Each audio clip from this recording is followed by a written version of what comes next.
Ciao e benvenuto in questo video. Oggi ti mostrerò come creare un effetto di accelerazione chiamato Speed Ramp utilizzando DaVinci Resolve, seguendo semplici e pochi passaggi. Inizia caricando la tua clip. Dopo averla selezionata, fai clic con il tasto destro del mouse e scegli l'opzione Retime Control, oppure premi la combinazione di tasti su Mac Command R. Noterai delle frecce azzurre sulla tua clip che indicano l'attivazione corretta di questa funzione. Il tuo obiettivo ora è dividere la clip in tre parti. La prima a velocità normale, la seconda a una velocità maggiore, ad esempio 800x, e l'ultima nuovamente a velocità normale. Posiziona il cursore rosso della timeline nel punto che preferisci.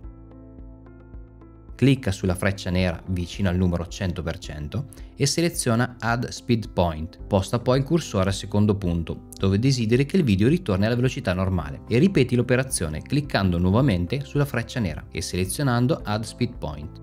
Ora, per la clip centrale che tendi a accelerare, clicca sulla freccia nera e scegli Change Speed e imposta la velocità desiderata, per esempio 400% o 200%. Io seleziono 400%.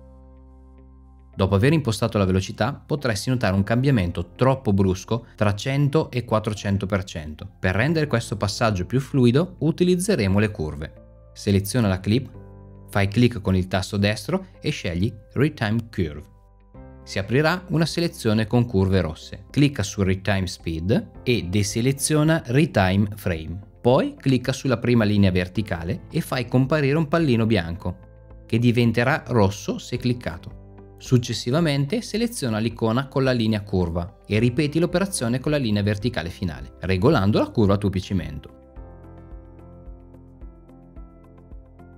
Questo renderà la transizione da 100 a 400% più graduale.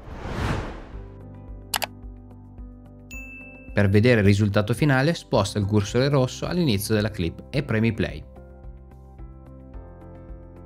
Ecco fatto. Ora hai creato un effetto di accelerazione con DaVinci Resolve.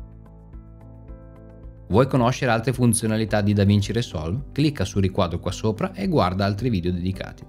Se ti è piaciuto questo video, lascia un like e iscriviti al canale per non perderti i prossimi tutorial.